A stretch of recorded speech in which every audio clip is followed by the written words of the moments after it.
The morning mist clung to the Montana valleys, like ancient spirits reluctant to leave, and Sam Whitehorse had grown accustomed to their silent company.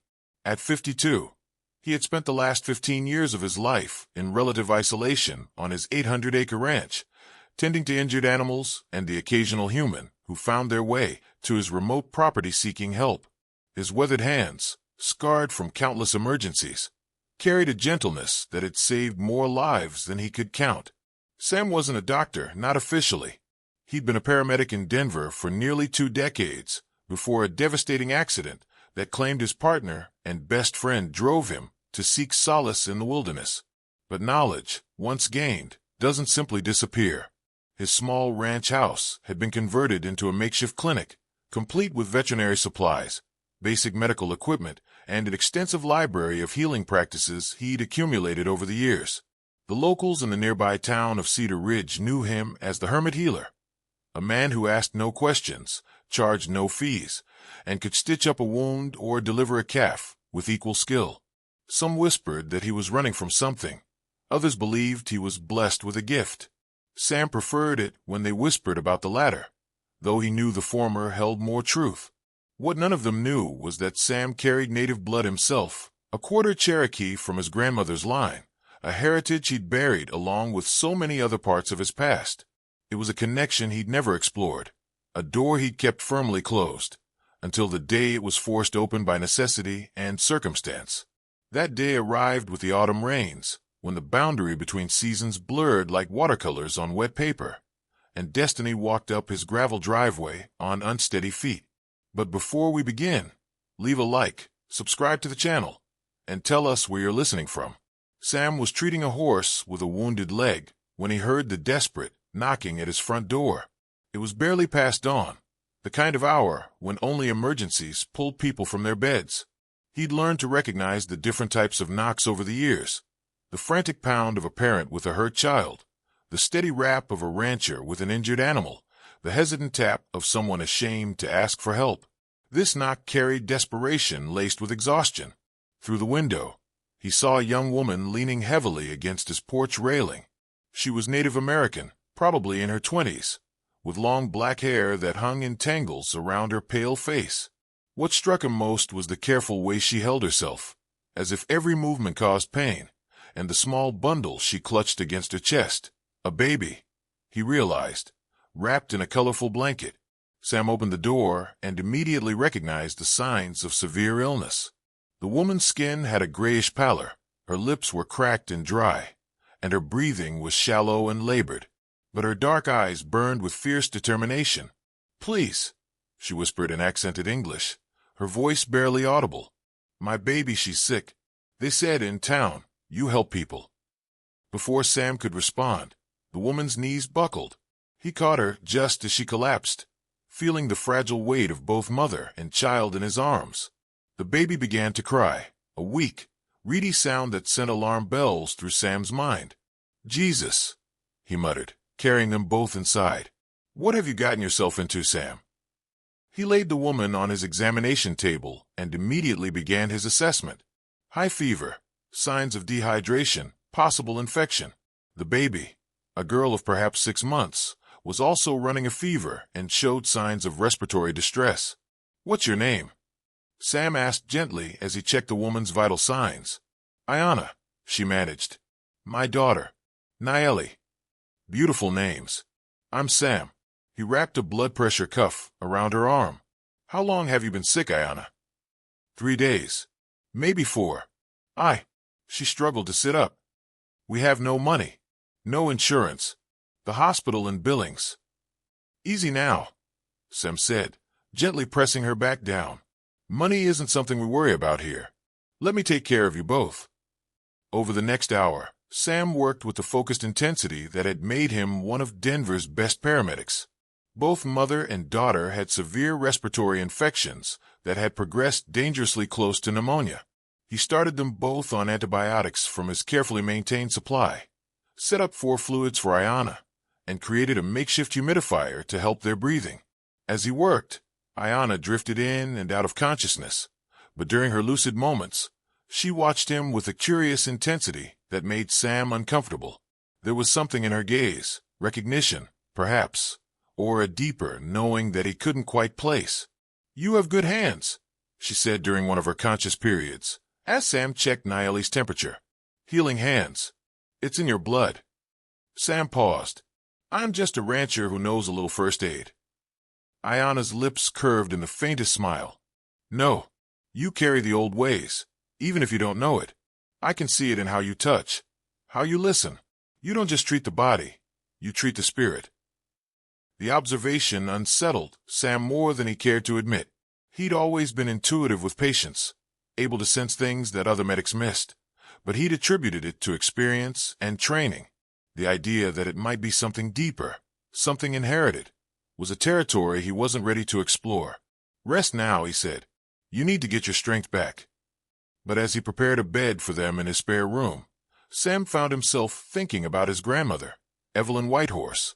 She died when he was 12, but he still remembered her hands, how they seemed to pull pain from his body when he was hurt, how plants grew more vibrantly in her garden, how animals calmed in her presence.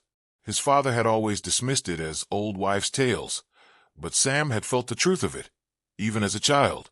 Aiyana and Naeli slept for nearly 18 hours. Sam checked on them regularly, monitoring their breathing, adjusting their medications, and gradually watching the fever break. When Aiyana finally woke up, truly awake for the first time since arriving, she found Sam sitting beside the bed, reading an old veterinary manual. "How long?" she asked. "Almost 2 days. How do you feel?" Aiyana sat up slowly, testing her strength. "Better. Much better." She looked at her daughter, who was sleeping peacefully, her breathing clear and strong. "You saved us. Modern medicine saved you. Antibiotics for fluids rest." "No," Aiyana said firmly. "I know the difference between someone who treats symptoms and someone who heals. You healed us." She studied his face carefully. "You have native blood." It wasn't a question, and Sam found himself nodding before he could stop himself. "Some. My grandmother." "She taught you?" "No. She died when I was young. I barely remember. But you carry it still." Aiyana swung her legs over the side of the bed. "What tribe?" "Cherokee." "A quarter." "It's not. I mean, I never." "Blood doesn't measure in fractions," Aiyana said quietly. "And the ancestors don't forget their children, even when the children forget them." Over the following week, as Aiyana and Naeli regained their strength, an unusual routine developed on Sam's ranch. He continued his normal work, tending to his small herd of cattle, maintaining the property, treating the occasional animal emergency. But now he had company for the first time in years. Aiyana proved to be an observant and helpful guest.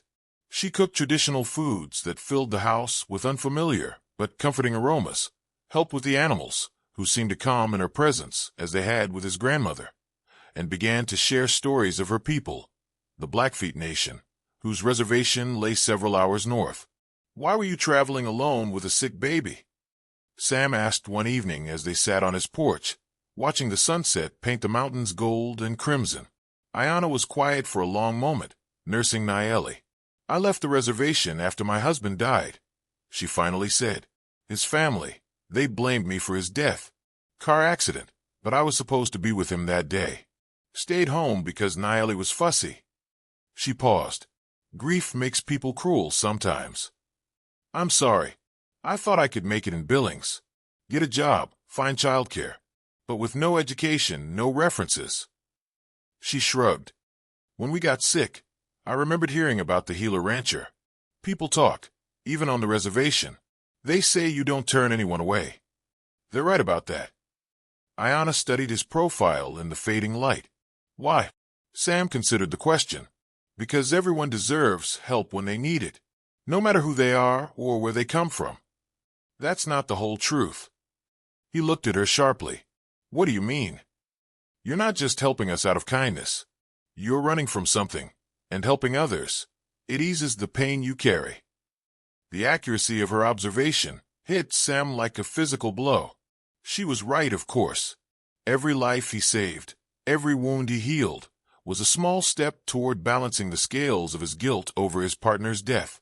"You see too much," he said quietly. "My grandmother always said the spirits give us the sight we need. Sometimes that's a burden. The next morning, Sam found Aiyana in his garden, a neglected patch of land behind the house, where a few hardy vegetables struggled against the coming winter.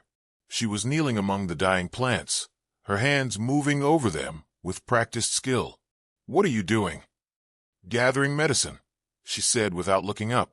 "You have good instincts, but terrible plant knowledge. This purple sage is perfect for respiratory issues, better than those antibiotics for some things. And this." She held up a cluster of small white flowers. "Wild bergamot, excellent for digestive problems and anxiety." Sam watched as she carefully harvested various plants, explaining their properties as she worked. Her knowledge was vast and specific.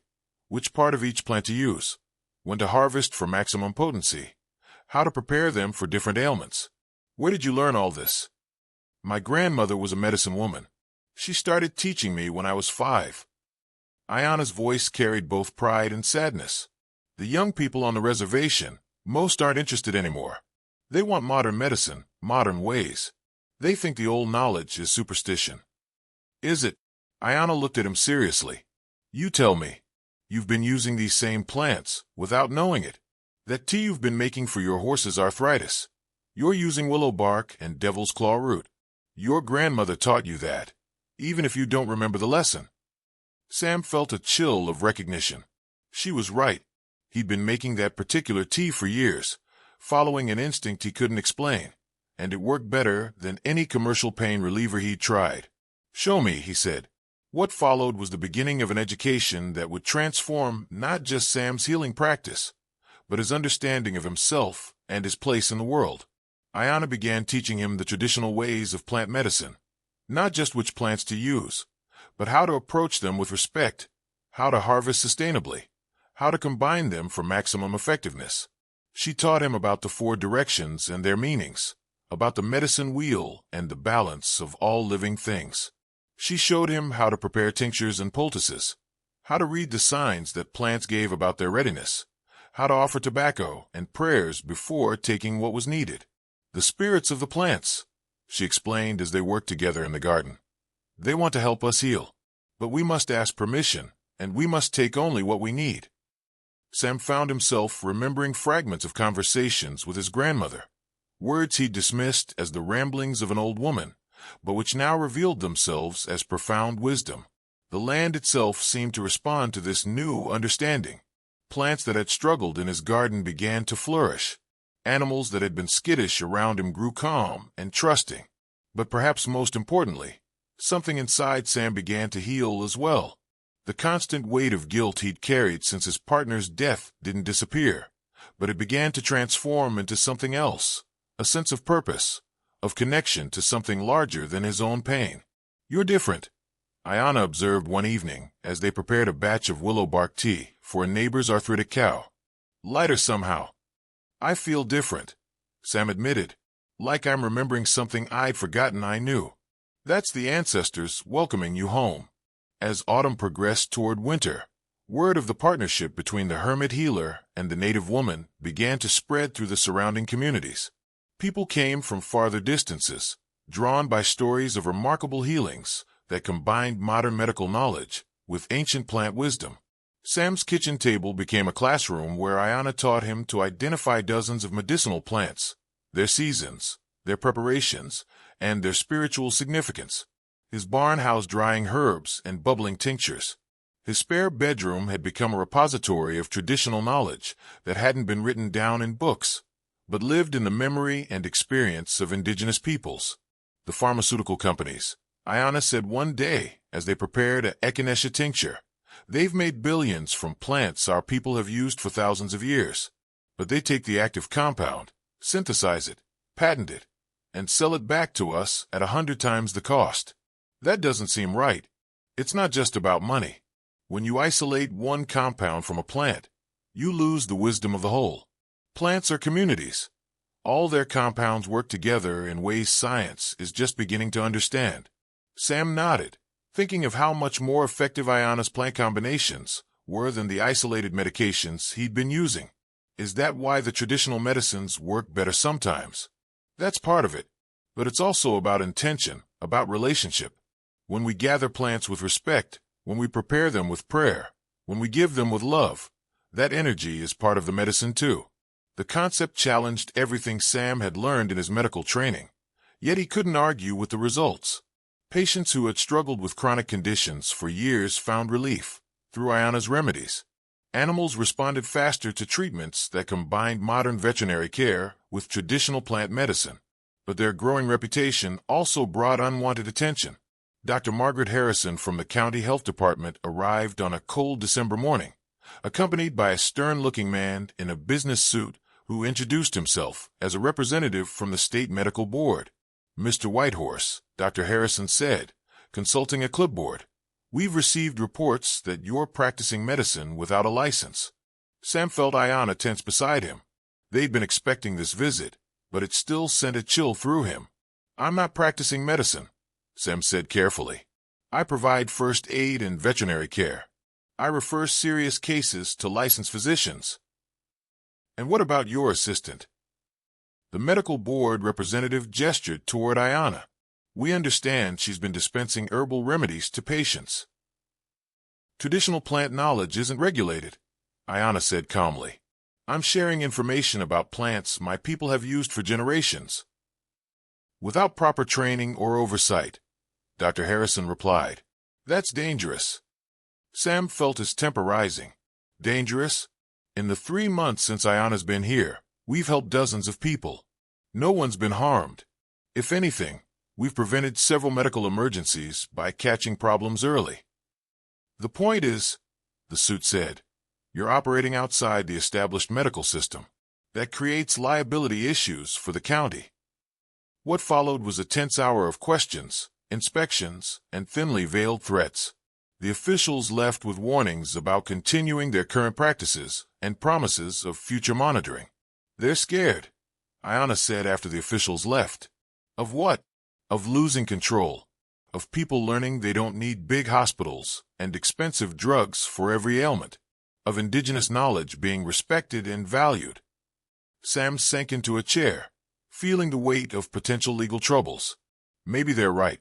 Maybe I should stick to animals and leave human medicine to licensed doctors. Aiyana sat across from him, her dark eyes serious. "Do you remember the story I told you about my great-grandmother?" Sam nodded. She'd spoken of a woman who had been forbidden by government agents to practice traditional healing, told that her savage medicines were dangerous and illegal. She could have stopped. Should have, according to the law. But she kept healing people in secret, kept teaching the plant knowledge to those who would listen, because she knew that some things are more important than laws made by people who don't understand. She also risked imprisonment. Yes, and she said it was worth it, because knowledge that isn't shared dies. And when healing knowledge dies, people suffer unnecessarily. Sam looked out the window at his garden, now dormant under a light covering of snow. Next spring, those plants would emerge again, carrying their healing properties, asking nothing more than respect and sustainable harvesting in return for their gifts. "What are you suggesting?" "I'm not suggesting anything," Aiyana said. "I'm just telling you that my ancestors faced this choice many times. Conform to systems that deny indigenous wisdom, or continue sharing knowledge that heals people, regardless of the risk." That night, Sam lay awake thinking about his grandmother, about the genetic memory that seemed to flow through his hands when he worked with plants, about the sense of purpose and connection he'd found in the past months. By morning, his decision was made. "We keep going," he told Aiyana over breakfast. "But we're going to be smarter about it." Winter brought both challenges and opportunities. The threats from the medical establishment forced Sam and Aiyana to be more careful about how they operated, but it also motivated them to think bigger about preserving and sharing traditional knowledge. "We need to document everything," Sam said one snowy evening as they worked by lamplight, preparing medicines for the coming spring. "Not just the plants and their uses, but the stories, the ceremonies, the spiritual aspects." Aiyana nodded, but her expression was troubled. "My grandmother always said that some knowledge shouldn't be written down. It's too sacred, too easy to misuse if it falls into the wrong hands. Then we'll be careful about what we document and how we share it. But if something happened to you, all that knowledge would die with you. That can't be the only choice. They developed a system that honored both the need for preservation and the requirements of traditional protocol. Aiyana would teach Sam not just the practical applications of plant medicine, but also the cultural context, which knowledge could be shared freely, which required specific relationships or ceremonies, and which must remain within indigenous communities. Sam, meanwhile, used his medical background to research the scientific basis for traditional remedies, finding peer-reviewed studies that supported many of the practices Aiyana had learned from her grandmother. The combination of ancient wisdom and modern validation created a powerful foundation for their work. Word of their approach spread through networks they hadn't expected. Other indigenous healers began visiting, some traveling hundreds of miles to share knowledge and learn from their integration of traditional and modern methods. Herbalists and naturopathic doctors sought them out, eager to learn authentic indigenous plant knowledge rather than the commercialized versions they'd encountered elsewhere. Dr. Aiyana Rodriguez arrived in early spring, a Mexican-American physician who had been researching traditional healing methods for her family practice in Albuquerque. "I've heard remarkable things about your work here," she told Sam and Aiyana. "I'm particularly interested in how you're integrating traditional knowledge with modern safety protocols." Dr. Rodriguez spent a week with them, learning Aiyana's methods while sharing her own knowledge of regulatory compliance and medical documentation. Her visit resulted in a collaboration that would prove crucial to their future. "What if we created a research protocol?" she suggested. "Document outcomes, track patient satisfaction, measure effectiveness, build a scientific foundation that supports traditional knowledge rather than dismissing it." The idea appealed to Sam's systematic mind. They began carefully tracking their treatments, following up with patients, and documenting results. The data they collected was compelling. Higher patient satisfaction rates, fewer side effects, better long-term outcomes for many chronic conditions. But perhaps more importantly, they were creating a model for how traditional and modern healing could work together rather than in opposition. Spring brought another significant development. Sarah Blackfoot, a young Blackfeet woman with a degree in public health, arrived with a proposal that would change everything. "The Tribal Council is interested in your work," she told them. "We want to establish a formal traditional healing program on the reservation, and we'd like you both to help design it." The project would combine the best aspects of what Sam and Aiyana had developed with the resources and legitimacy of tribal sovereignty. Traditional healers would work alongside licensed medical professionals. Plant medicines would be prepared according to ancient protocols, but with modern quality control, and the knowledge would be preserved through a combination of apprenticeship and careful documentation. "It won't solve all the problems," Sarah admitted. "We'll still face resistance from federal health agencies. Insurance companies won't cover traditional treatments, and some of our own people are suspicious of anything that isn't purely traditional. But it's a start," Aiyana said, her eyes bright with possibilities. "A way to honor the ancestors while adapting to the modern world." Sam found himself thinking about his own ancestors, not just his Cherokee grandmother, but all the indigenous healers who had faced similar challenges throughout history. How many had been forced to hide their knowledge? How many had watched their traditions disappear because there was no safe way to pass them on? "I'm in," he said. "Whatever you need." The summer was spent in intensive preparation. Sam traveled to the Blackfeet reservation for the first time, immersing himself in a community that welcomed him as a returning relative rather than an outsider. He participated in ceremonies, learned protocols he'd never known existed, and began to understand the deep spiritual foundations that underlay all effective indigenous healing. Aiyana, meanwhile, worked with tribal elders to identify which knowledge could be shared with non-native practitioners and which must remain within the community. It was delicate work that required profound respect for cultural boundaries and ancestral wisdom. "Some of the younger people think we're being too secretive," she confided to Sam one evening as they sat by the fire in his grandmother's cabin on the reservation, a building that had been lovingly maintained by distant cousins who'd never forgotten their connection to him. "And some of the elders think we're being too open," Sam replied. "I guess that means we're probably finding the right balance." By autumn, they had established a pilot program that served as a model for other tribes interested in integrating traditional healing with modern healthcare. Sam split his time between his ranch, which had become a training center for healthcare providers interested in plant medicine, and a reservation clinic, where he worked alongside tribal healers and licensed physicians. The medical establishment's attitude began to shift as well. Dr. Harrison, the county health official who had once threatened them, returned for a follow-up visit and found herself impressed by the careful documentation, the collaborative approach, and the undeniable results. "I have to admit," she told Sam, "I came here expecting to find dangerous quackery. Instead, I've found a model that other communities should consider adopting." As the first snow of winter began to fall, Sam stood in his garden, now expanded to include dozens of medicinal plants that Aiyana had helped him cultivate. Nayeli, now a healthy, laughing toddler, played among the dormant plants while her mother prepared for the winter harvest. "Do you ever regret it?" Aiyana asked, joining him among the sleeping plants. "Giving up your quiet hermit life?" Sam considered the question. His life was certainly more complicated now, full of students, patients, meetings, and responsibilities he'd never imagined taking on. But it was also fuller, richer, connected to something larger than his own pain and isolation. "I think," he said finally, "I was never meant to be a hermit. I was just waiting for the right teacher to show me the way home." Aiyana smiled. The ancestors have a way of bringing their children back to the path, even when they think they're lost.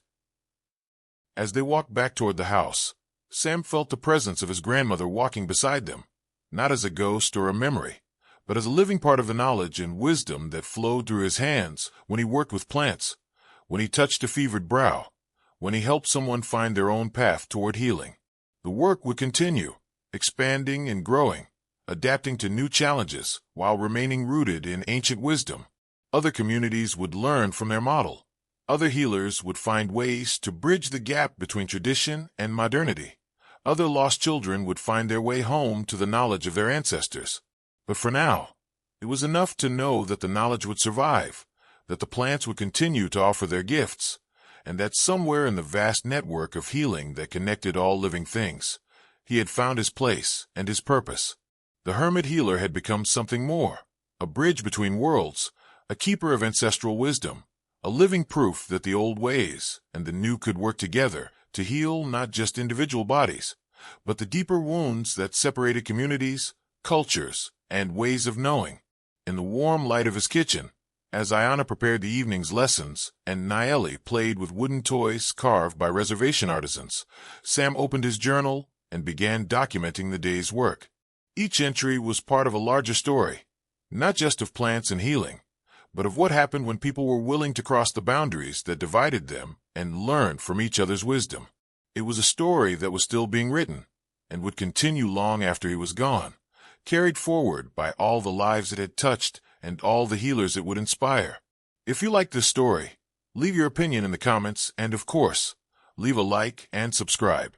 Turn on the notification bell so you don't miss any videos. Big hug and see you soon.